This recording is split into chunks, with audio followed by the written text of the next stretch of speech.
Distinguished delegates, Your Excellencies, distinguished audience, distinguished guests, good morning and a very warm welcome to you all. Great to have you all here and thank you very much for the participation.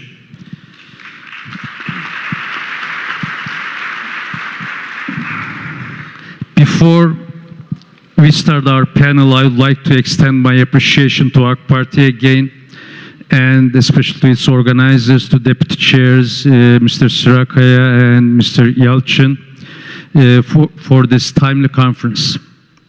I am sure that this event will bring an important contribution to the discussions on the future of the Palestine and the diplomacy. In this session, we will have the privilege of having two distinguished foreign ministers. His Excellency Ayman Safadi, the Minister of Foreign Affairs of Jordan. Foreign Affairs and also the Expatriates of the Hashemite Kingdom of Jordan, and His Excellency Hakan Fidan, the Minister of Foreign Affairs of the Republic of Turkey. As we all know, Jordan and Turkey are the two very important countries with regards to Palestine. Our two countries share a common history and culture, and indeed a common values with the Palestinian people. And our two panelists are the highest caliber in expertise on the subject matter. Although there is not much need, if you don't mind, I will nevertheless like to briefly introduce them. His Excellency Ayman Safadi, coming from a journalist background, has served in many important positions. These positions include Member of Senate, Advisor to the King, Minister of State, and Deputy Minister of State and Deputy to Prime Minister. His Excellency was appointed as Minister of Foreign Affairs in 2017. His Excellency Hakan Fidan, coming from a military background, is currently serving as the Minister of Foreign Affairs of Turkey since June 2023. His Excellency has previously served as Director of the National Intelligence Organization of Turkey and the Director of Turkish Cooperation and Coordination Agency, TİKA, as well as the Deputy Undersecretariat of the Prime Ministry. I would like to thank them both for being able to participate to the panel in spite of their very busy schedules. Honorable guests, various governments in Israel have used policies of confiscation, segregation, isolation, deprivation, and extermination against the Palestinian people. Indeed, most people think that, or would like to somehow prove that it's a one-year problem.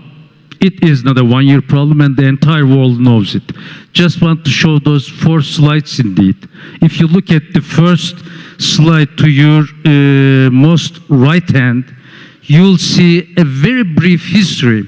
Since we will be talking about the future of the Palestine, it's necessary just to remember a couple of points, just to recall a couple of points from a couple of milestones maybe from the past, from the history, just before talking about the present and the future.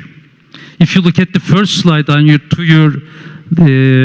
most left hand, through the end of the Ottoman Empire, indeed, you see the Zionism's emergence in Europe in late 1880s.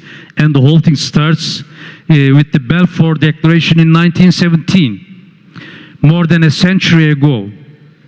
And British mandate for Palestine continues the efforts indeed in between 1922 and 47. In 48, Israel was established. And then you'll see the first Arab-Israeli war and Nakba for Palestinians in 48 and 49.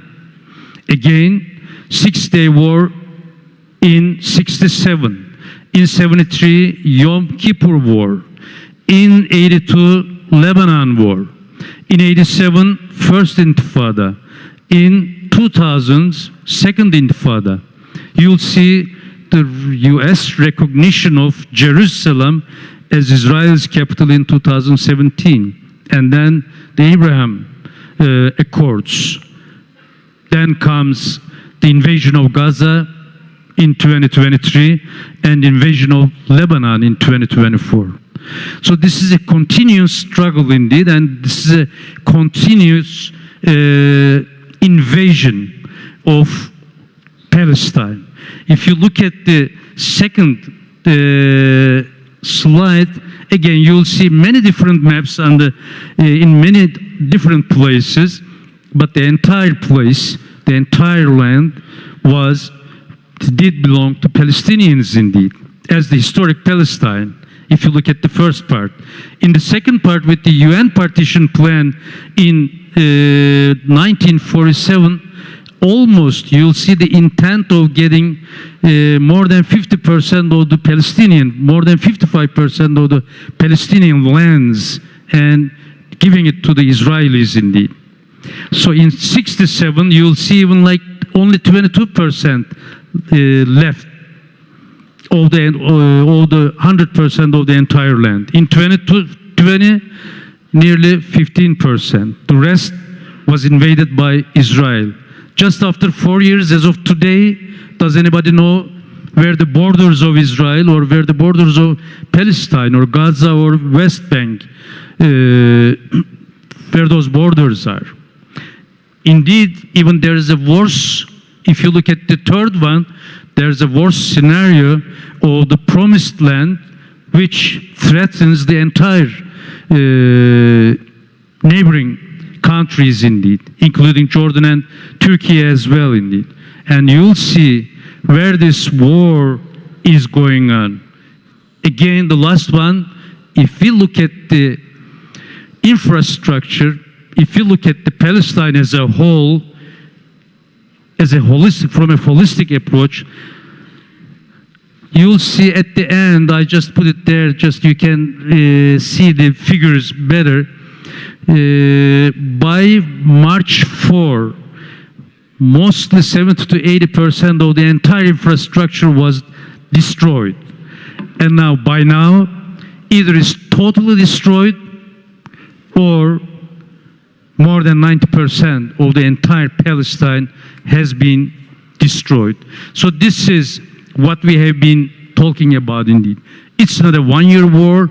The only, from time to time, at every time, the reasoning changes, the reasoning of the wars or the conflicts, but the results remains the same. Invading more lands and providing more suffering for the Palestinians.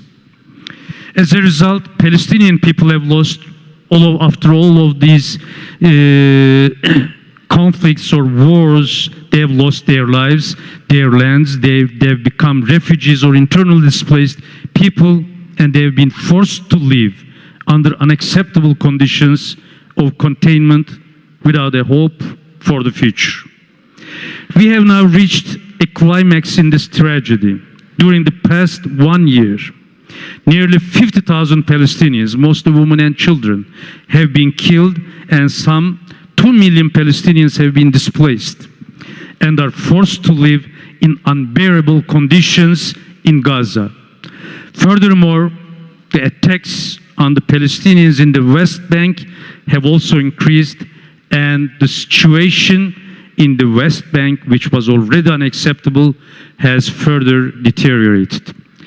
Distinguished panelists, before going into our tours of discussion, now I would like to invite you to make your opening remarks and especially dwell on your assessment of the situation on the ground and your projections for the future of conflict, and also what you'll see as the Israeli government's or Netanyahu's final aim or goal within all these conflicts going on, and his related strategies. Please, the floor is yours. بسم الله الرحمن الرحيم. Good morning to you all, and let me just start by thanking you, sir, thanking my dear brother Hakan for including me in this very, very important event. And before I address the subject matter, I'd just like to emphasize how strong Jordan-Turkish relations are.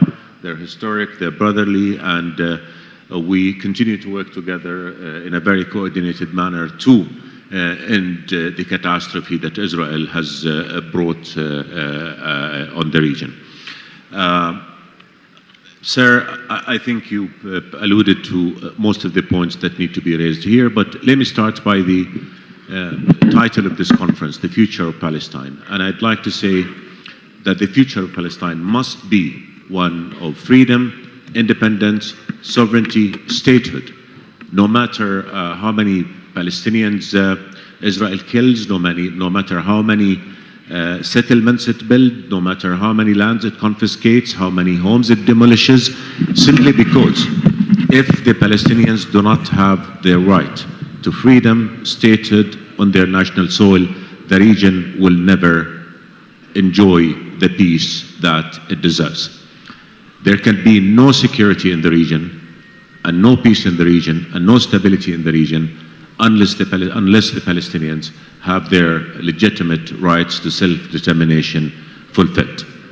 Now, long before October 7, the Israeli government has been acting on the assumption and the fallacy that can jump over the Palestinian issue, parachute over it, to have regional peace. It believed that it can reduce to the Palestinian issue to an issue of jobs and livelihood, ignoring that these are people who want their freedom, who want their state, who want their independence, who want their dignity.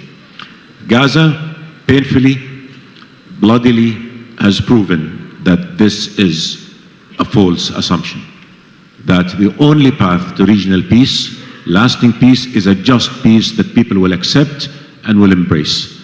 And the only way people will accept whatever formula that's put on the ground is one that fulfills the rights of the Palestinian people to statehood, so that a Palestinian state, independent and sovereign, on the lines of 1967, with occupied Jerusalem as capital, to live side by side Israel in peace and security on the basis of the two-state solution. This is the solution that has the support of the majority, if not all, the international community. We in the Arab and Muslim world know what we want. We want a just and lasting peace on the basis of the two-state solution. The question is, what does Israel want? For the past year, it has spoken of nothing but war, destruction, started in Gaza, continuing on the West Bank, and now invading Lebanon. The Israeli Prime Minister came to the UN General Assembly. He spoke for half an hour. He did not mention the word peace once. All he spoke of is that we're going to continue to kill, we're going to continue to destroy, we're going to continue to employ war as means of addressing the challenges that our region faces. And this is the reality that the world needs to recognize. These are the facts that the world needs to see. Since October 7, Israel has destroyed Gaza. And in addition to the war on Gaza, there's another war taking place in the West Bank, where we see, again, the Israeli occupation authorities targeting Palestinians' livelihoods in every way possible. Even before October 7, Israel killed more Palestinians on the West Bank than in the last 10 years. Even before October 7, Israel built more settlements than an Israeli government has done in years. Israel confiscated more land than an Israeli government did in years. And there was clear pronouncements by the Israeli government, by Israeli Prime Minister himself, that he will never allow the Palestinians to exercise their right to self-determination. And since then, we've seen the Israeli Knesset adopting a resolution saying it will never allow the Palestinians to enjoy their freedom on their ancestral homeland. This is the challenge, and this is the root cause of all problems of the region. Occupation is the biggest evil. It is the root cause of occupation in the region, and that is the reality that unless the world faces our region will continue to fall deeper into the abyss of war. In the Hashemite Kingdom of Jordan, we have been unequivocal that we want a just and lasting peace, but again, that peace cannot be realized unless the occupation ends and the Palestinians have their right to freedom and statehood fulfilled. Now, right now, we have priorities. Our first priority is to end the aggression on Gaza, because the more this aggression continues, the more death, the more suffering, the more killing of the prospects for peace. Then we also have to make sure that Gazans have the right to food, water, medicine fulfilled. Israel is using starvation as a method of war. This is a war crime. And I'm sure you're all watching the news. Since 30th September, not a single truck of aid has entered northern Gaza at the time that Israel continues to burn shelters, destroy schools and hospitals, obviously for the objective of emptying that part of Gaza from its people. This is ethnic cleansing, and this is a war crime. And even though countries all over are urging Israel to end the siege, to stop the war, the Israeli government is not listening simply because it thinks it can do what it wants without consequences. The truth is, the international community has provided Israel with impunity, and this impunity is what enabling it to continue with its wars and destructions. And despite the military gains that Israel has made, one fact needs to be realized, is that Israel has suffered a strategic loss. It has lost the legal battle, it has lost the political battle, and this government in Israel, the most radical, a government in which it has a minister who was a member of an organization that the United States itself has labeled as a terrorist organization. This government has turned Israel into a pariah state. It has killed the belief in peace. We've lost generations who no longer believe that peace with Israel is possible. And unless there is peace, Israel will never have security. Wars will never guarantee security. Denying the Palestinians their rights will never guarantee the security. Israel will never have security unless the Palestinians have their security too. So these are the parameters. This is the prism through which the whole world needs to see the conflict. Unfortunately, double standards is a reality, and peoples in our part of the world are asking one simple question: is the blood of Palestinians, of Arabs and Muslims less worthy than the blood of others? This is a question that His Majesty King Abdullah has raised in many times over. And unfortunately, the answer that we're getting in terms of practical response to Israel's war crimes is something that is confirming that double standards are the defining issue in terms of how Israel and its war crimes are being looked at. I'll stop here, and I'll look forward to engaging all of you. But again, before I close, I want to really thank you for this opportunity. Thank you, sir. Thank you very much. Thank you very much for those valuable opening remarks, Mr. Fidan. Please, the floor is yours. Thank you very much, Mr. Chairman, and thank you very much to the leadership of AK Party for hosting this timely meeting. And I also would like to thank to my dear friend Ayman Safadi to come in here and being with us today. And I'd like to thank all the international guests and domestic guests here today for being with us. Thank you very much.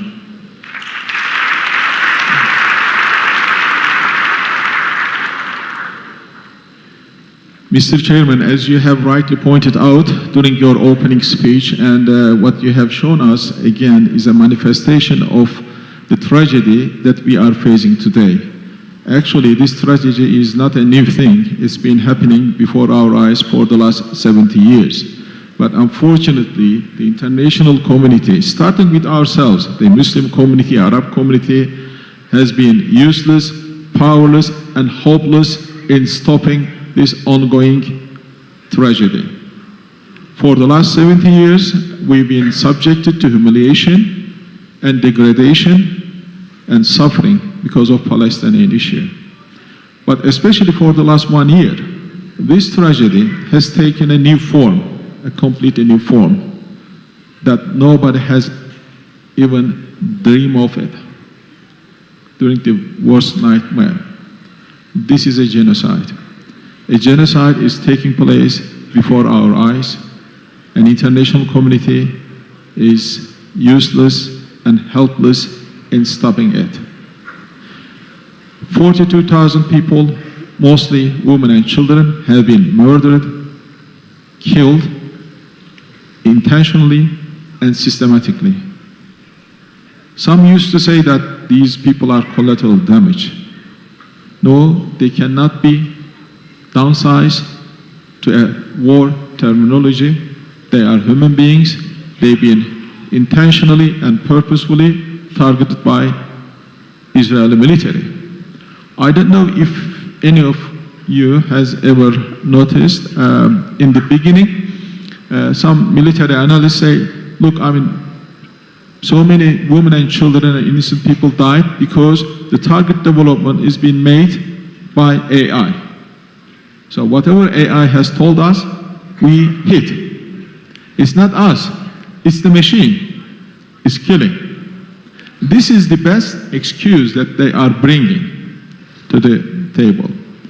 I think, again, I mean, this is another disrespect to the values of humanity.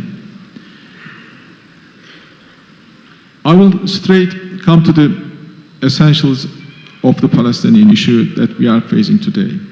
Because much has been said about it and too little is being done about Palestinian issue. First, as I said, a genocide is taking place. We need to highlight this. This is a core issue that we shouldn't forget. This is the core fact that we have to take our actions according to this fact. The second thing is, the bigger tragedy that than the genocide is taking place is the position of the international community. International community and international system collapsed, and this is a proven test that we've seen for the last 1 year because of the Palestinian cause. What's happening in Gaza is a living testimony to the fact that international system has been designed and has been used and abused to the privilege of a few. As you said, as you know, I mean, our president famously said, the world is bigger than 5, always. This is a core problem within the international system that we need to address and we need to fix. But until it is being fixed, we will see, I am afraid, similar problems that are taking place in Gaza now. We see hundreds of thousands of people are being dying in Ukraine. We see thousands of people are dying in Africa and elsewhere. Thousands of people are starving all over the world because international system is using preferences according to the strategic priorities of few nations. That has to stop. Coming back to Palestine, as I said, a genocide is taking place, an international system is intentionally not stopping it.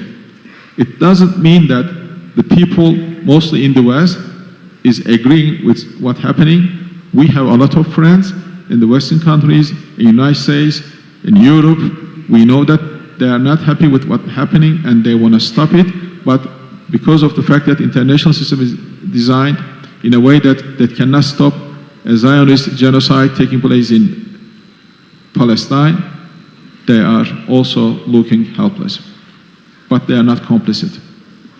They cry out, they do their best, and in fact, in the last couple of months, we've seen a few other European countries coming forward and recognizing the Palestinian state, starting from Spain, Slovenia, Ireland, Norway, those countries are really noble countries for what they are doing. I think the solution to this, right from the beginning, we've been saying, is a two-state solution. Two-state solution is essential for the security of Palestinians and for the security of Israelis. Whatever is asked for the Israeli people in the region should also be provided to the Palestinian people. And we need, together with our friends, the contact group, and starting from my dear brother Ayman, for the last one year, we've been rallying about a two-state solution. As you know, Netanyahu has successfully implemented a strategy for the last 20 years that made two-state solution forgotten, even in the region. When genocide started taking place in Gaza, starting from Turkey, because we saw the first Gaza war, the second Gaza war, now we are having the third one. If there is no two-state solution, permanent solution, we will have fourth one, fifth one in different form. Not only with the engagement of Palestinians and the Israelis, but you may see other nations are joining the fight. And this is going to be a regional and global crisis in a bigger terms. In order to stop it, the most fair and just way of addressing this issue is a two-state solution. And we highlighted this.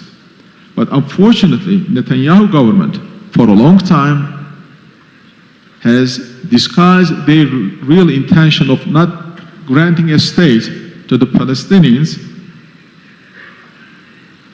by presenting the current situation in reality as the problem of security of Israel.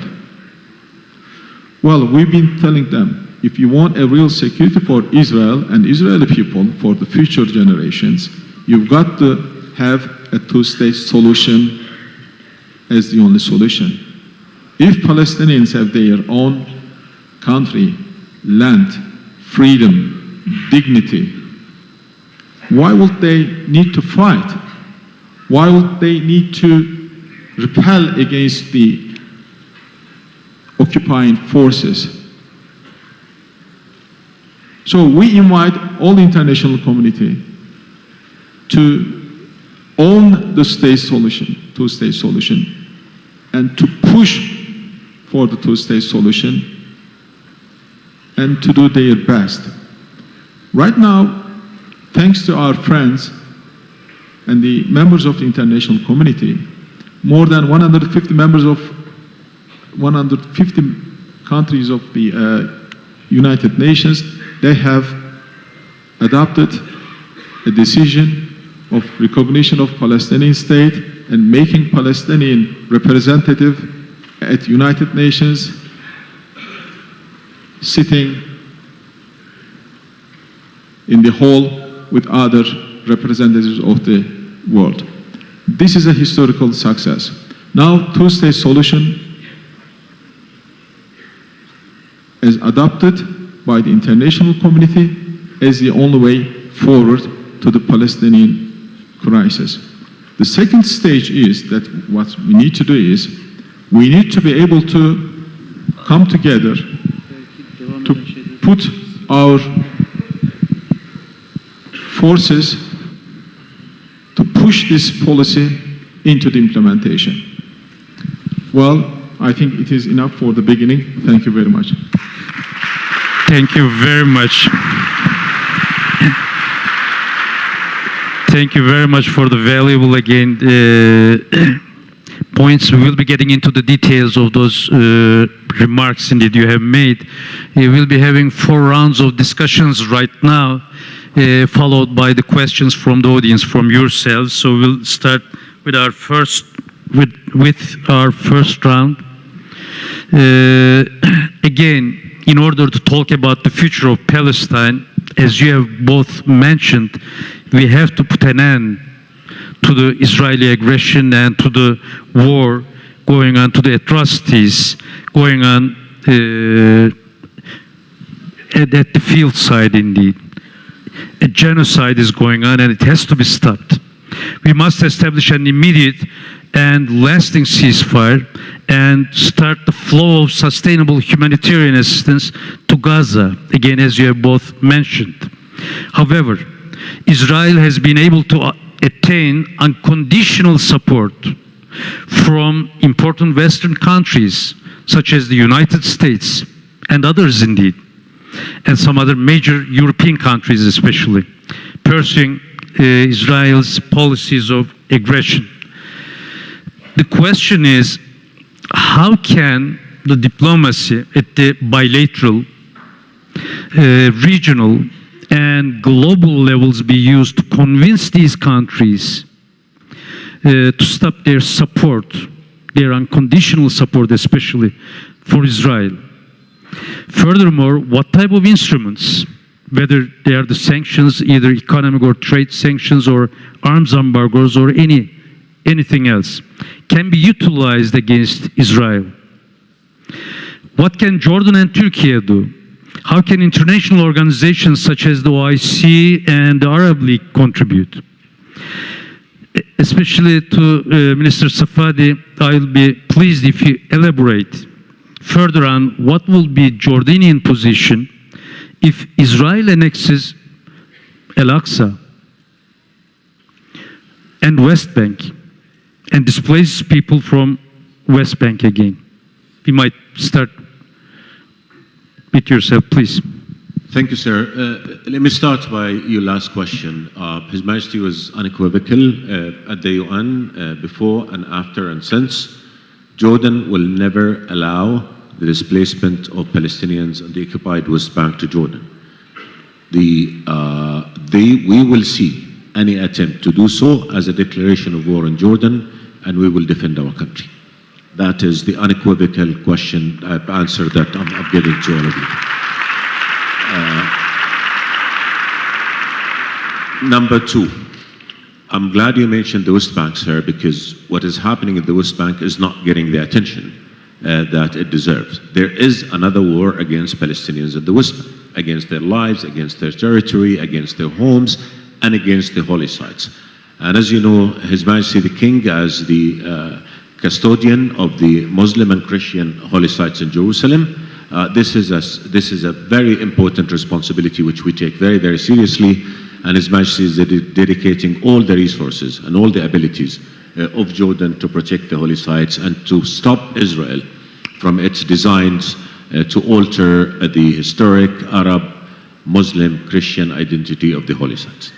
The West Bank is boiling, and we've been warning that if the West Bank erupts into violence, if Israel in any major way, through its policies, inflame the holy sites, then we will be talking about a real regional war that is even bigger than the regional war that we are seeing now, and the consequences of that will affect everybody. So unequivocally, the holy sites must be protected, the historical and legal status quo must be upheld, and the whole world should know that allowing Israel to inflame the West Bank is allowing Israel to inflame the whole region, because we know the special status of the holy sites, not just for Jordan, but for all Arabs and Muslims. This is a red line that Israel should not cross, and if it crosses, then all options are on the table. That is for that. In terms of the international reaction, let's say it clearly. The international community not just failed to protect the innocent lives of Palestinians, it failed to protect its own international law. It failed to protect its own human values, undermining thus the credibility of international law.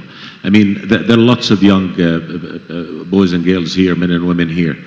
Ask them, do they still believe that international law applies to all, regardless of color, power, faith, nationality? A whole generation in our region just simply does not believe in the credibility of the international law. And this is a danger with which the whole world is going to live, because that undermines the foundation of the multilateral system that has kept our world glued together for decades. And if not for the sake of international law, and if not for the sake of our human values, then for the sake of their own interests, our friends in the West must really act, because the growing perception in the region is that this is a North-West war. Israel is hurting them. Israel is undermining their standing in the region, because people look at the inability of the international community, indeed the failure to end the aggression and protect Palestinians, and then they come to the conclusion that international law is being applied selectively. And even away from the political argument, let's go to the legal argument. Israel has documentedly committed and is still committing war crimes in Gaza, on the West Bank, and in Lebanon. And if you allow a country this kind of impunity, if you continue to place it above the law, then law will have no resonance. My dear brother Hakan mentioned the issue of Ukraine. Why is international law applicable to Ukraine and not applicable to Gaza and Lebanon? Some were arguing that it's not the same because Gaza is not a state, even though we disagree with that and we believe this argument has no legal standing. Gaza is an occupied territory per international law. Lebanon is a sovereign state, and Israel is violating the sovereignty of Lebanon. So why are we not even seeing the action that is needed to stop Israel from not just destroying Lebanon and killing innocent people, but dragging the whole region into the abyss of regional war? So these are questions that are relevant, that are legitimate, that are logical, and unfortunately the answers that we have is something that is consolidating the belief that international law is applied selectively and in accordance with religion, race, power, and all of that. But we, in the Arab Muslim world, will continue to do everything we possibly can, using every recourse possible, to expose the true nature of what Israel is doing, to expose the true intentions behind the wars that Israel is launching. How is it self-defense? To those who still use this argument, and many lists are using this argument now, how is it self-defense to kill 50,000 Palestinians in Gaza? How is it self-defense to bomb a cafe on the West Bank? How is it self-defense to kill hundreds of people, innocent people in Lebanon? And where is the threat? The only threat to Israel and to the whole region is occupation, is the continued denial of the rights of the Palestinian people. This is the only threat, because as my dear brother Hakan has said, we have been very unequivocal that we want just peace, and just peace will include collective mechanisms to guarantee the security of all in the region, including the security of Israel. Thank you. Thank you, Mr. Safadi. Hakan Bey. Thank you, Mr. Chairman. I'd like to also thank to my dear brother Ayman for his frank and clear answer to the scenario where the West Bank is annexed.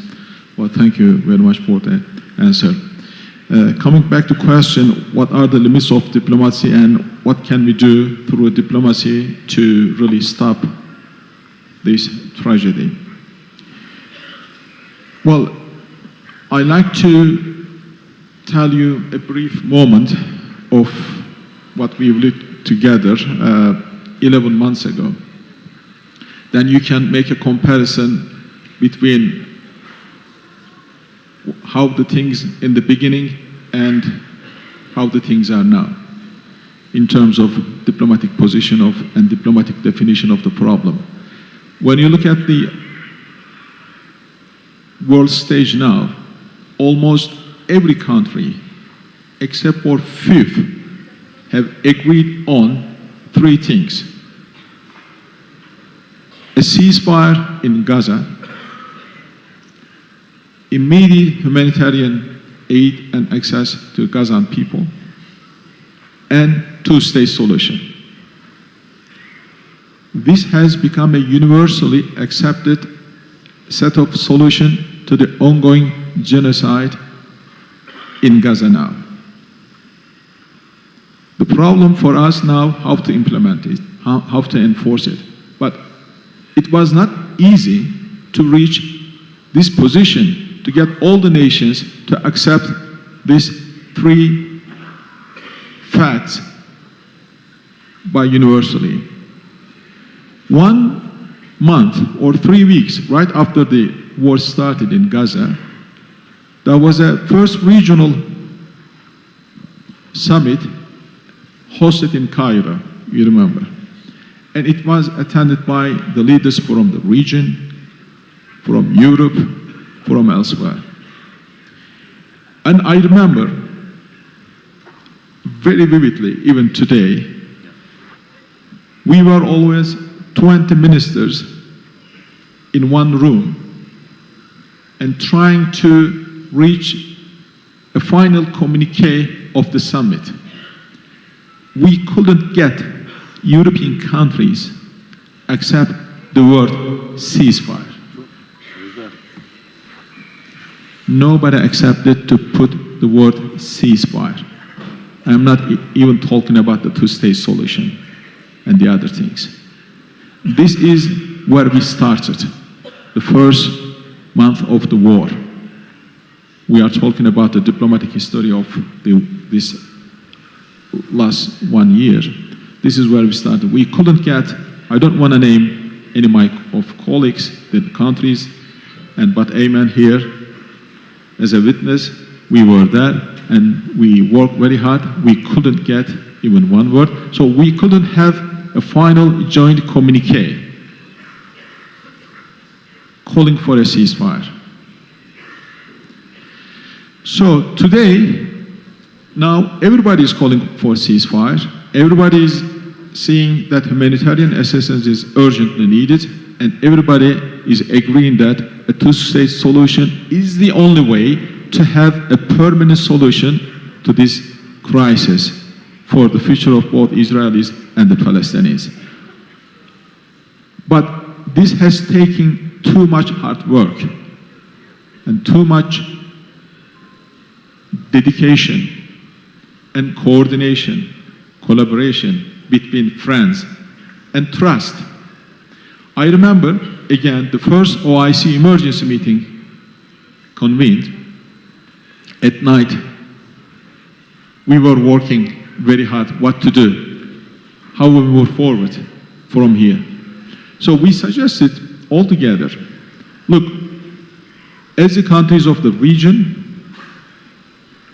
and the wider Muslim communities, OIC and Arab League should really show the real ownership of the problem. So we need to create a contact group representing the OIC and Arab League, then start working immediately. What we have done together in one last year really help mobilize international community towards certain diplomatic objectives. Alhamdulillah, today we've reached them at diplomatic rhetorical level. I think, and plus, I think one point is lacking, Ayman, please say me if I am wrong.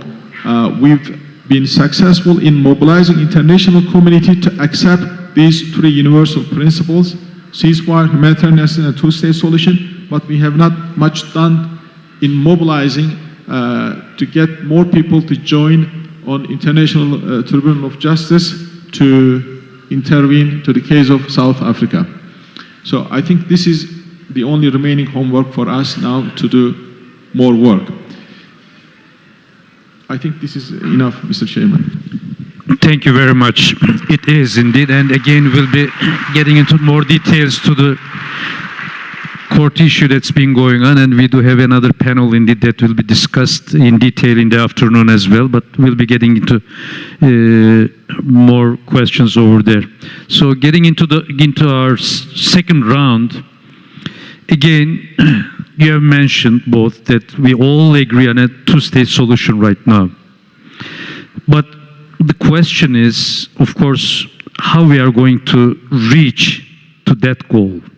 You have just mentioned that at the beginning, even forget about the two-state solution, 20 ministers were not agreed upon the single word just lasting ceasefire, and now everybody agrees on the 3 points. So everybody agrees on a two-state solution, but recently even one-state solution has been kind of as a coin, has been already put into discussion. as a scenario in which the Palestinians are going to be left out of the entire Palestine. So, which requires much more work towards two-state solution and much more dedication indeed working towards it, and much more, again, work and dedication towards mobilizing the international community towards it. But what's going to be the solid roadmap for it?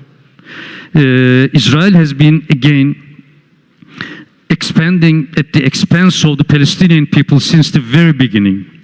How will the border issue be resolved?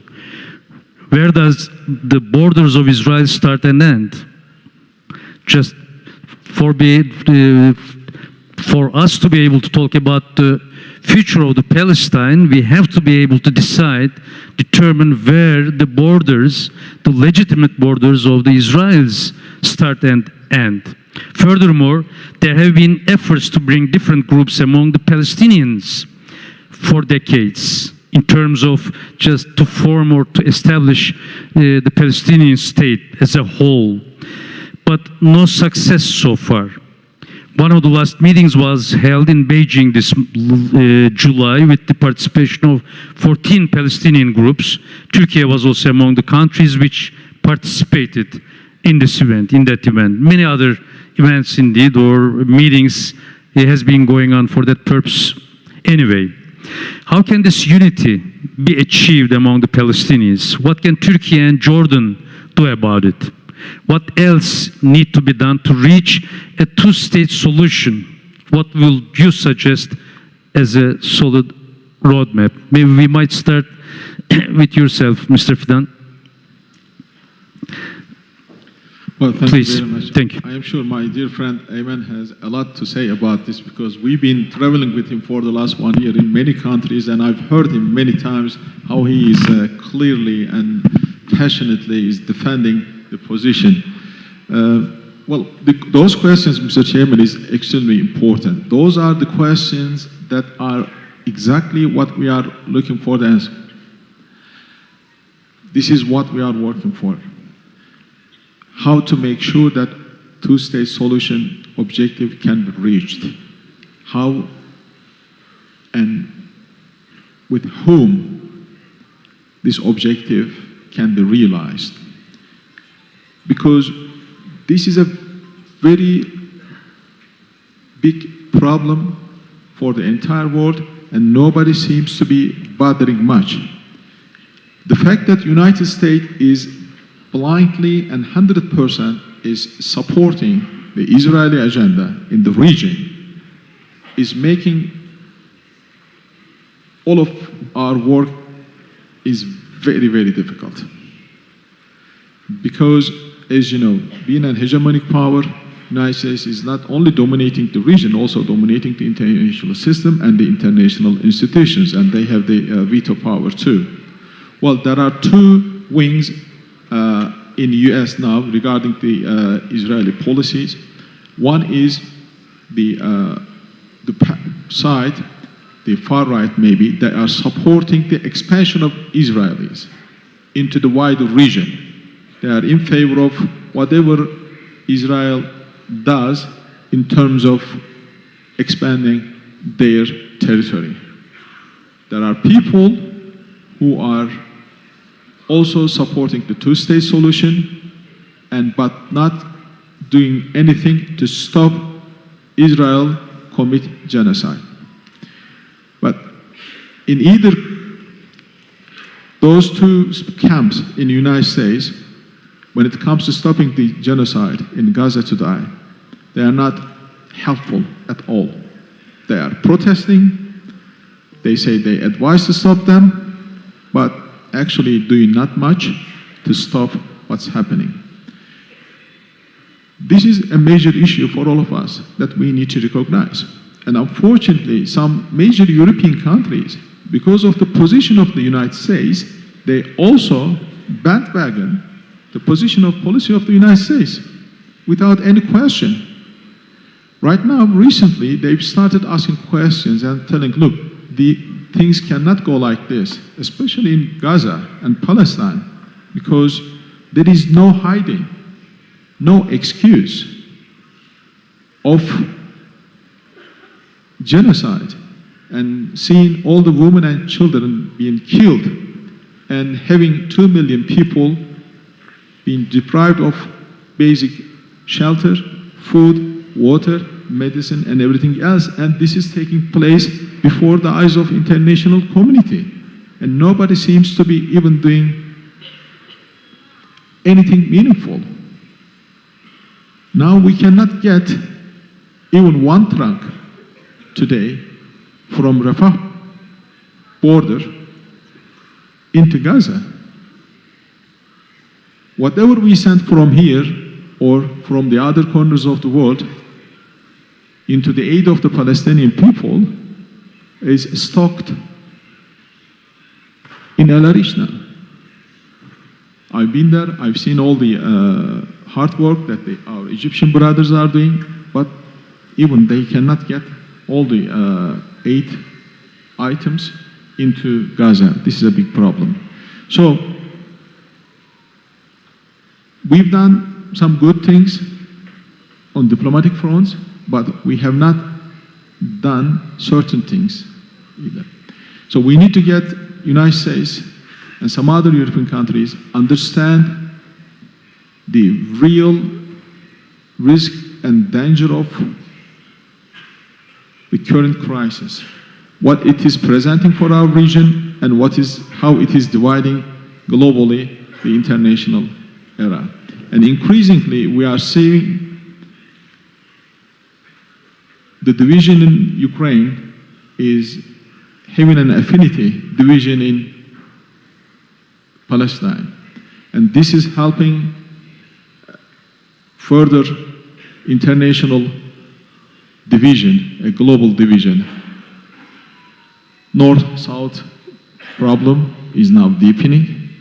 That was mainly an economic problem. Now it is becoming a political problem. You know, when you look at all the southern countries, they are predominantly supporting the Palestinian cause, and they are opposing the Israeli genocide and expansion. We need to continue to work tirelessly, relentlessly, to continue to remind, especially some major countries, that their silence is paving the way for a major crisis for near future. Thank you. Thank you. Mr. Thank you so much. And again, my dear friend Hakan addressed a lot of the issues, but the direct answer to your question, sir, is that we know what those borders are. It is June 4, 1967 lines, including occupied East Jerusalem as the capital of the Palestinian state. This is international law.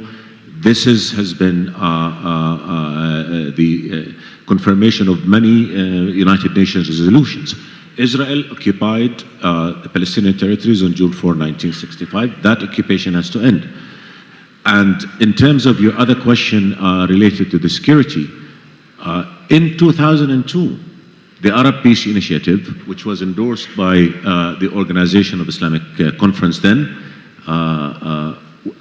was very unequivocal that in the context of Israel ending its occupation that began on June 4, 1967, all of us are willing to provide collective guarantees for Israel's security.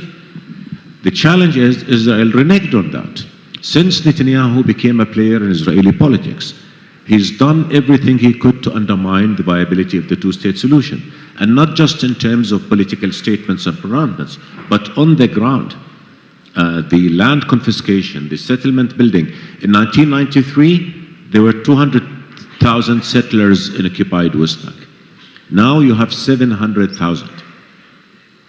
That means more land has been taken, more confiscation. So Israel is killing the viability of the two-state solution.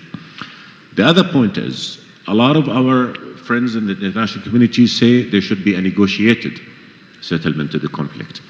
And we say, yes, we wanted that in the past, and we negotiated for over 30 years.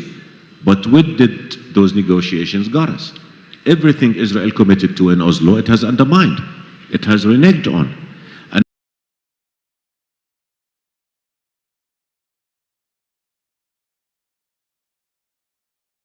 two parties negotiate when they agree on the objective. The two-state solution was the target to which all efforts were geared. But the Israeli government and the Israeli Knesset said that they will never allow the two-state solution to materialize, which means negotiations will be futile because the other party is not agreeing.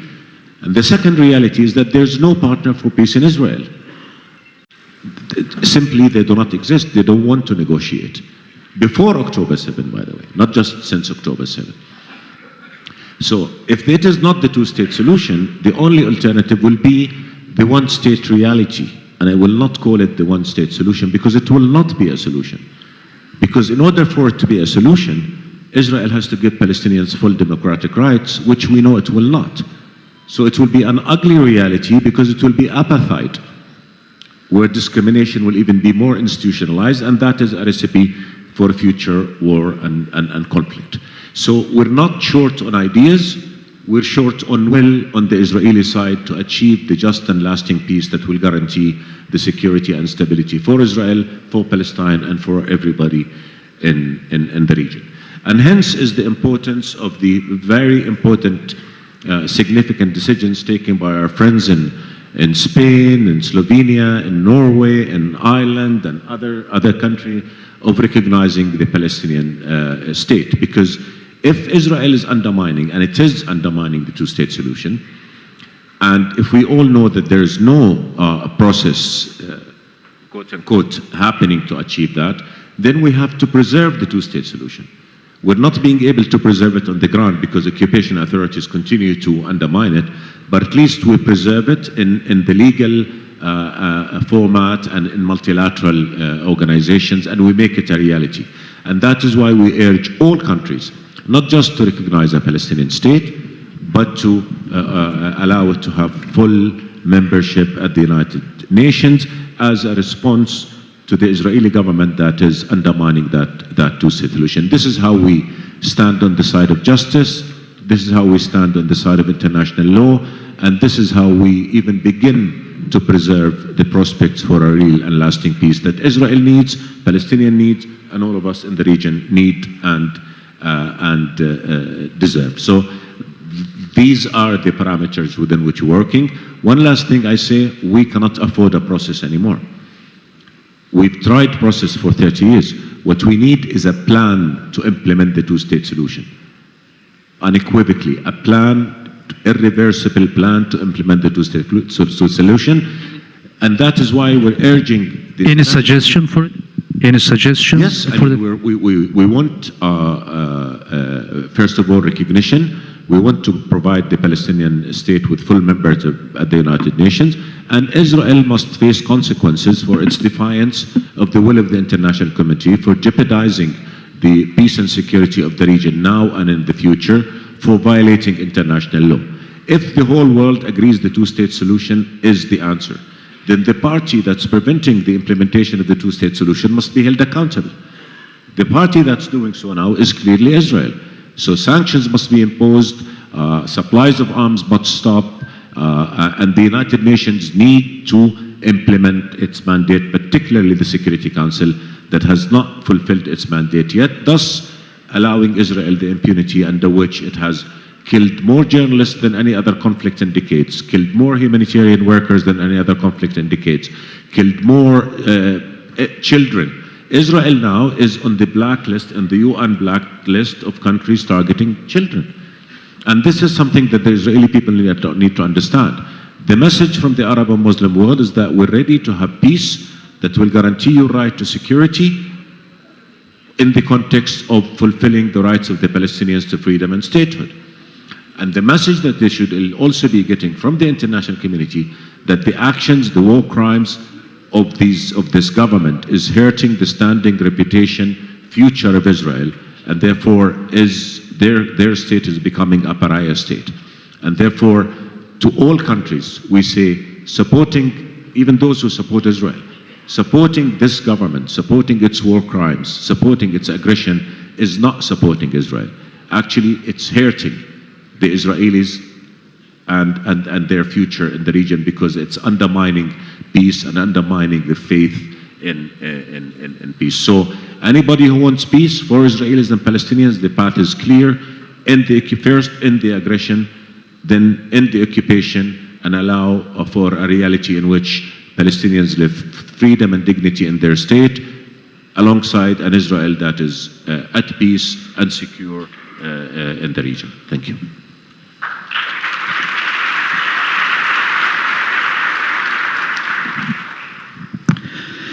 Thank you very much. Again, as a result of the international bombing or the aggression of Israel, the devastation in Gaza is beyond imagination. I just showed a couple of figures at the beginning, and I said by now, almost most of Gaza has been destroyed, and most of, indeed, Palestine has been destroyed. Not even talking about Lebanon and the neighboring countries, indeed. The situation in Gaza reminds us the aftermath of a nuclear bomb, indeed. This is not what we say, this is indeed the Japanese, I guess the head of a civilian organization mentioned about it.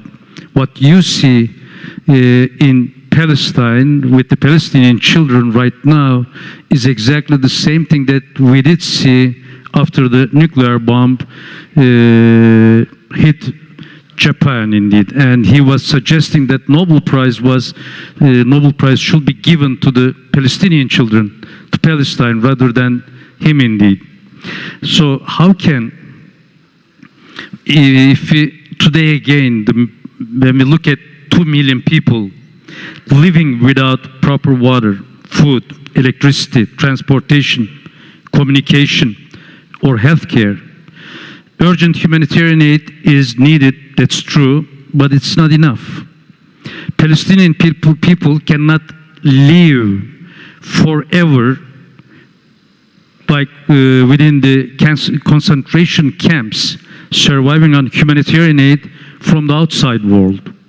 Together with a two-state solution, political solution, there is a need for a large-scale reconstruction in Palestine, covering not just roads and housing, but also creating a self-sufficient economy as well. International financial and technical development support is critical importance. The question is, how can diplomacy be used for such a comprehensive reconstruction of the Palestinian state? Please. The floor. First of all, Palestinian children don't want a Nobel Prize. They just want to live. So, I mean, let's just, if the world can give them the right to live without waking up to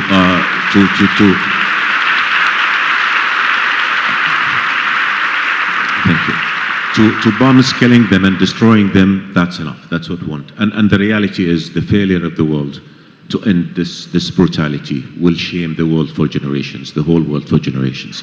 We're talking about massacres of children. Yes, a couple of days ago, tents sheltering refugees, displaced people were burnt. Children were burnt alive.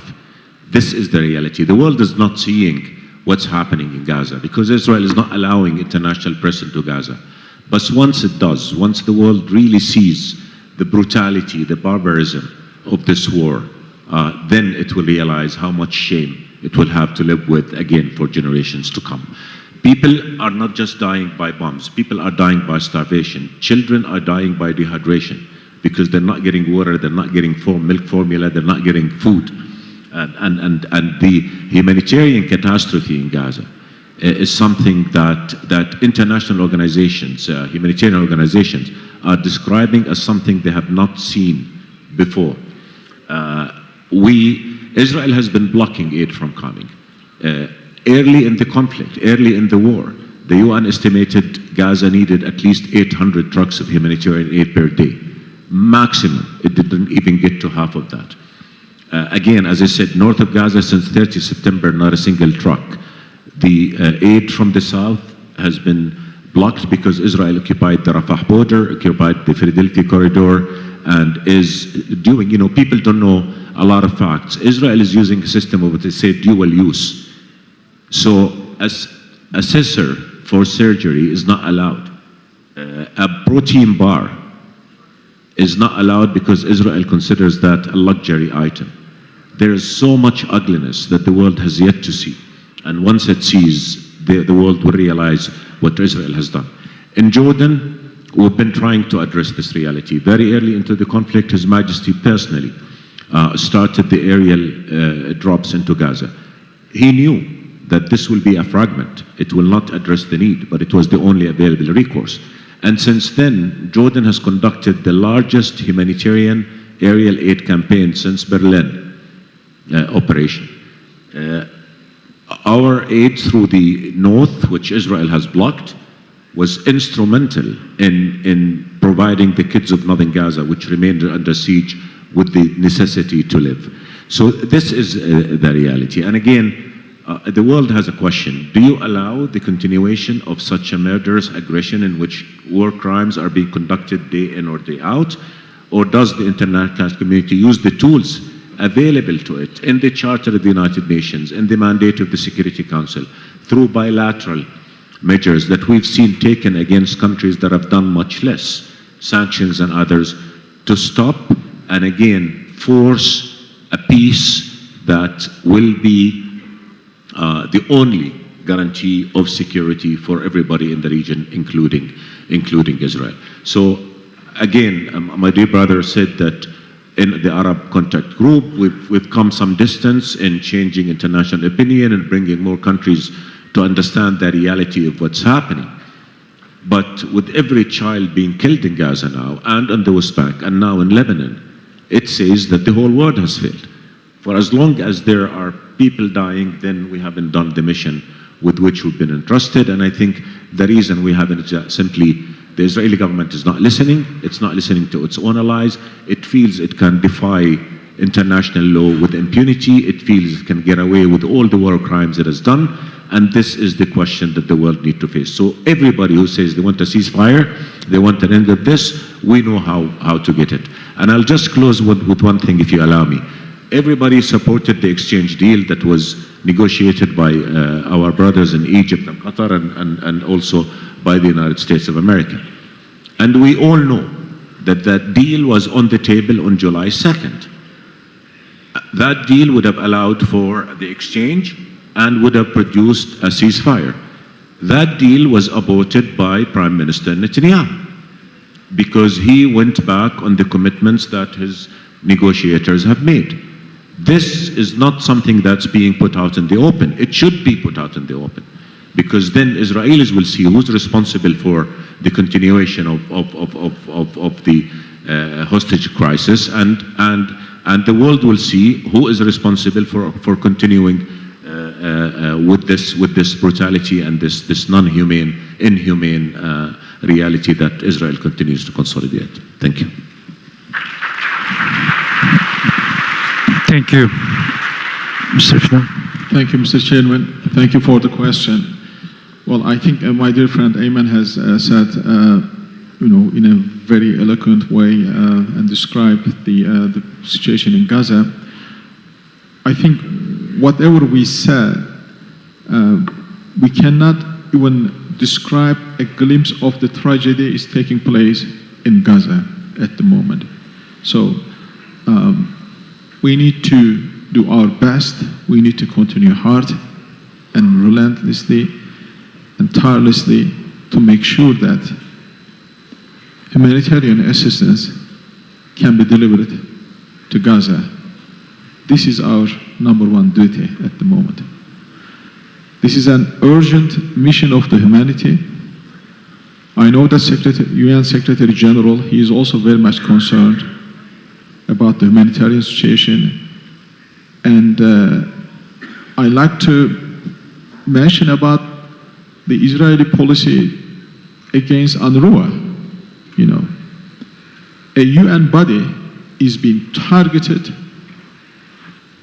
and declared as terrorist by Netanyahu government. This is, I think, where we've reached the limits of our words and diplomacy in international politics. This is the limits.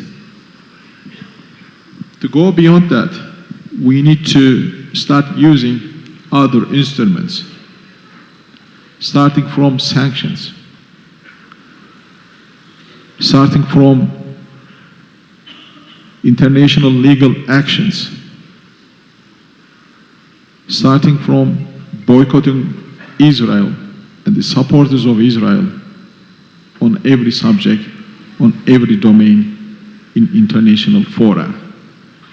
I think we need to go to the second phase. Otherwise, Israel will continue to its massacre and genocide in Gaza, because Israel is currently paying no price. Economically, militarily, politically, they are not paying price. In the absence of any cost, any meaningful cost to the Netanyahu government, we have no measure to stop the ongoing genocide. So therefore, we need to make sure that the Israeli government and the supporters of the Israeli government are paying the price, so they can understand that there are limits of what they can do. One other major problem for us at the moment regarding the Palestinian issue is that the escalation of war into Lebanon by Netanyahu government. We have fiercely condemned the escalation of war in Lebanon and the killing of Israelis, of innocent Lebanese people.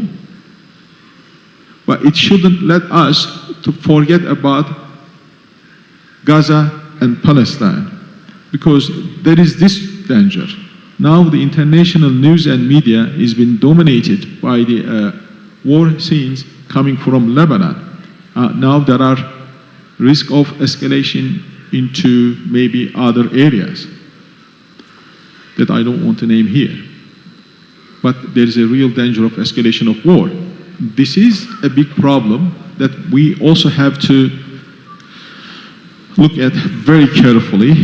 We need to work with our partners and friends and allies in the region to see what we can do together to avoid this risk.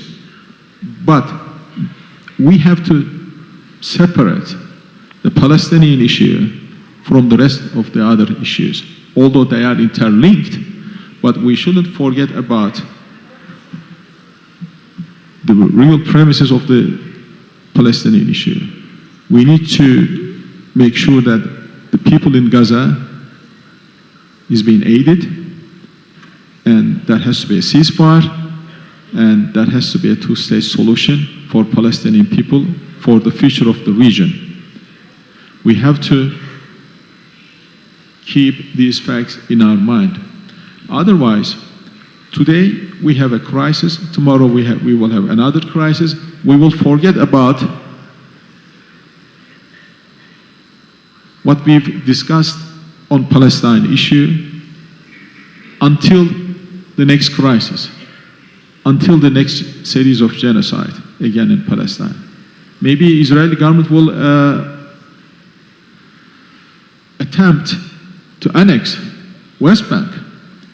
Everybody knows this is in Netanyahu's mind. They want to complete the occupation of Palestinian land first. Maybe then they start doing something else. Because these people are fanatic. They drive their ideology with fundamental views. So you cannot have realistic and sensible discussions with these people. So the entire world, the international community, should counter them by equal measures. This is the only way that you can really stop this ongoing genocide, and you can really provide a safe and secure future both for Israelis and the Palestinians in the region. As my brother Ayman said, the tactical successes of Netanyahu government might seem that they are doing okay, but if you look at the bigger picture, all these tactical successes in the battlefield is actually paving the way for both Israelis and the Palestinians and the region for a worse future. The Israeli government is taking their people to the edge of a cliff. They are leaving a legacy for future generation, which is no good. The problem is nobody's telling these facts to the Israelis. And we know that there are some credible opposition within Israeli system. There are some people who are in favor of two-state solution. They are against genocide. They are against Israeli expansion. This is another dimension of what our work should be about. As well as we are working for and with international community to mobilize just and fair solution of the Palestinian problem, we need to also have a healthy dialogue with the Israeli opposition, who are also in favor of ending this problem in a way that we would like to see. Just and fair solution of the problem based on the decision of UN 1967. So, as I said, Mr. Chairman, we need to work relentlessly and tirelessly. We shouldn't forget about our suffering Palestinian brothers and sisters. There are 2 million people now in Gaza who are cornered in a very small place, and they are deprived of water, food, medicine, everything else. But there are a couple more million people who are now having the risk of being in the same position in West Bank. This is also very immediate risk for Palestinian people living in West Bank now. We can see a worst case scenario for the people in Lebanon. If Israeli occupation expands and takes a different form, we will see more destruction, more killing. Thank you. Thank you. Should we understand from both of your questions that, yes, humanitarian aid is extremely urgent, so the holistic approach to reconstruction plans or talks is kind of like early? Is that what we should conclude from your remarks? Thank you, sir. Again, from the very beginning of the conflict, we said what we want to do once the guns go silent is start implementing the two-state solution as the only path to making sure that the region does not have to relive the horrors that we've seen since October 7th. To do that, you need a comprehensive plan. Any day after scenario, you need to stand on 4 legs: political, security, humanitarian, and reconstruction. What Netanyahu wants is to focus only on security. He's not talking about ending the siege, he's not talking about ending the occupation, he's not talking about giving Palestinians even hope that they have a better future. And that is simply not going to work. Our collective position has been that the only way to end this misery is to start implementing a plan that will realize a Palestinian, independent, viable Palestinian state that does not separate between Gaza and the West Bank. Gaza is an integral part of the occupied Palestinian territory, including the West Bank and obviously, of course, occupied Jerusalem. And then within that context, you have to look at security, humanitarian, and reconstruction. Because if you don't, whoever goes to Gaza now, if they are perceived as being there to consolidate the misery which the Israeli war has created, they'll be seen as the enemy. We're talking about 2.3 million people who've lost everything: their livelihoods, their kids, their family members, their schools, their hospitals, their places of worship, mosques and churches. So again, and how many times did the world rebuild? and reconstruct in Gaza, only for few years later for another war to start and for this infrastructure to be destroyed. We have to think, we have to look at the root cause of conflict in the region. It is occupation, period. Any plan to move forward towards peace has to start from accepting that this occupation needs to end, and again implement a Palestinian state that will live side by side Israel in peace and security. This is the longer term. But now we cannot even talk about the future of Gaza because we don't know what kind of Gaza will be left when Netanyahu is done destroying it. How much of it will be left? Will he occupy parts of it or not? Will the Israeli government still impose a siege? Will Israel still deny Palestinians food and water and other supplies? These are questions to which we have no answers yet. But what we can tell you, and as a group mandated by the Arab Muslim Summit as the contact group, the Arab position has been very clear. The only way forward is a plan to implement the two-state solution and make sure that Palestinians' rights are secured. And this also will guarantee the security of Israel. And the messaging that the Israeli government is giving to its people is very dangerous as well, because it's spreading dehumanization, hatred, anger. I'll briefly mention a story of an Israeli-Palestinian 13-year-old child. I referred to that at the Security Council. She was at school in Beersheba, and she dared say one thing during a debate, that in Gaza there are children who are hungry and don't have homes. The reaction by the teacher, that he incited all her schoolmates against her, and then she was fired initially from school, expelled on charges of incitement. Imagine a 13-year-old fired from school on charges of incitement. And then the school altered the decision to suspending her, but her classmates were posting videos on social media quoting the sentence of the most radical extremist member of the Israeli government, Ben-Gvir, saying, "Burn her village. We will burn your village." And her family started receiving threats that we will behead you. This is the outcome of the dehumanization of this Israeli government.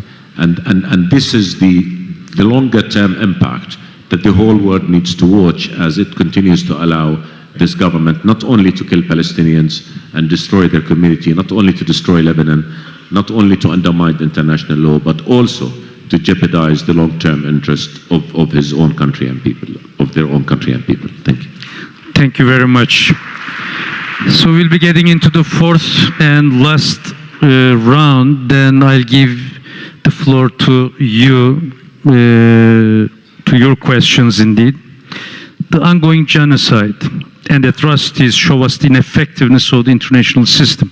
Indeed, this is a question that you have indeed answered in some points throughout the entire discussion, starting from the opening remarks indeed, but I would like to just raise once more to make sure that it's been addressed directly. This is especially true for the ineffective role of the international institutions such as the United Nations. Due to its archaic structure, the UN Security Council only serves as to the interest of its permanent members. As such, the Security Council is ineffective in carrying out its main duty, which is to uphold peace and security throughout the world. The Israeli government has even gone as far as declaring the State General of the UN as a persona non grata. UN peacekeepers are being fired upon by Israeli soldiers in violation of international norms. There is also a lawsuit filed against Israel before the International Court of Justice by South Africa. Turkey has also declared intervention in this case. So far, in the course of this case, the court has taken many precautionary decisions that are not implemented by Israel. The question is, how do you evaluate the present ineffectiveness of the international law and the dysfunctionality of the international organizations such as the UN vis-à-vis the Palestine question. Can we have your suggestion for a more functional system? Please. Well, I mean, all I would say is that the way in which international law has been applied is very dangerous because it failed to do what it should do. It failed to fulfill its mandate. And that's something that will have repercussions way beyond the Middle East and will have set a precedent that will definitely be invoked in the years to come. So by failing to hold Israel accountable to international law, you've undermined the credibility of the international law, and therefore that international law will not have the same, will not have the strength it should have in addressing future conflict because a precedent has been set. Number two, the ICJ, which is now examining a case in which Israel is accused of plausible genocide. And again, many experts will tell you right now that Israel is within the legal definition of genocide. And that is extremely dangerous to allow by the world, and everybody is waiting for the ICJ ruling. But before, the ICJ had made 3 sets of provisional rulings, none of which has been applied. Even the most simple, most realistic, most urgent, which is allow enough food and water and medicine to Gaza. So the international system has failed. The repercussions for this failure will impact the whole world for years to come. And again, our urging, all of us, is that international law must be applied. Israel must be held accountable for all the war crimes it has committed, for violating international law, and we honestly and openly speak to all our colleagues in the international communities, be careful. Once you allow this, the next time you invoke international law, you will not have the credibility that we all need to keep our world governed by laws and by the norms of civilized world. Thank you. Thank you, Mr. Chairman. This is a rather important subject as well. Even long before the Gaza war, there was a question of how to reform UN system, especially taking into account of the near history of Security Council and the merits of it. Most of the countries around the world, they have very much concern about the future of the international system, because if things go like this, we will be always prone to face crisis after crisis, where we have no superior mechanism to solve the problems, to address the problems. I think this is the a big failure of the humanity. We've done a lot as humanity to advance ourselves throughout the world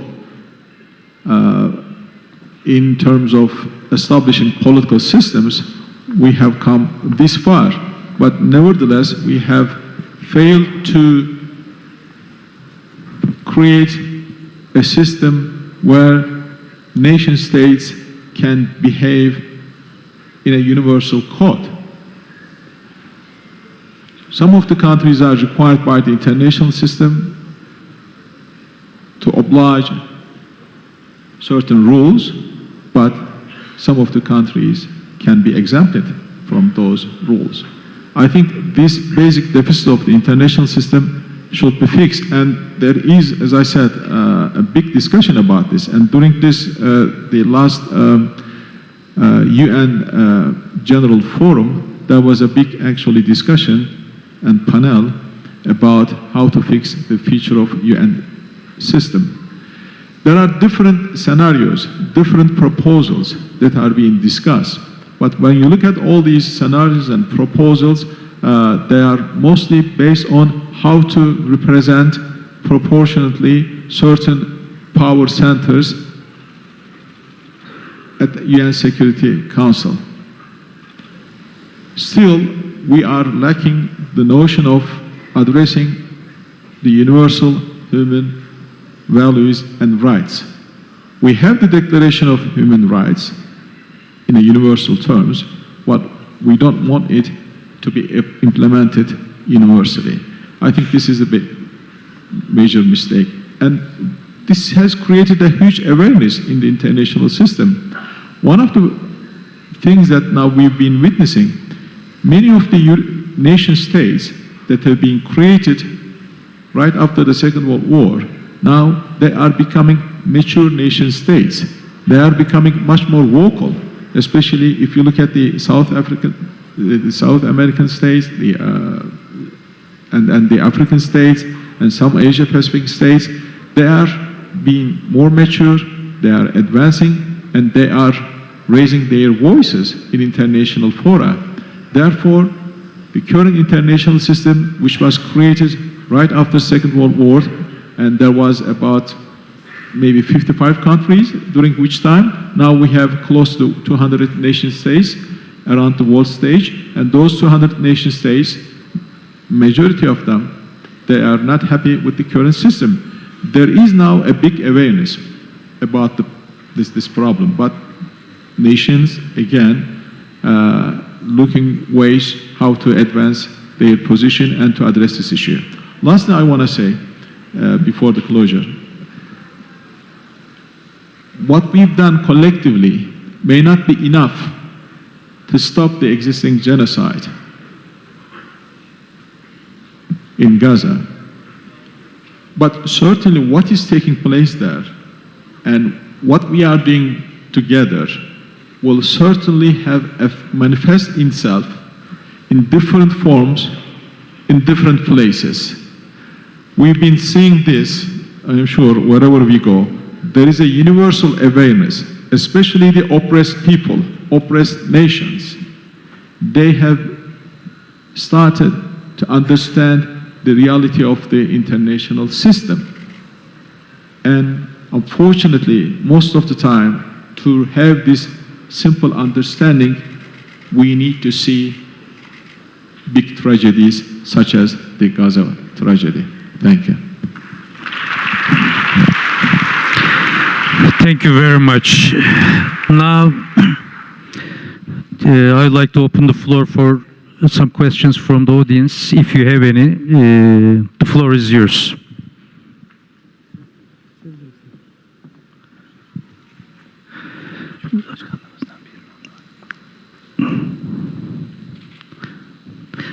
So what I understand is that the discussions were enough, and everybody would like to go to lunch and get some maybe little rest before the second program, before the afternoon's program. Maybe before we finish, I can get your last remarks if you have any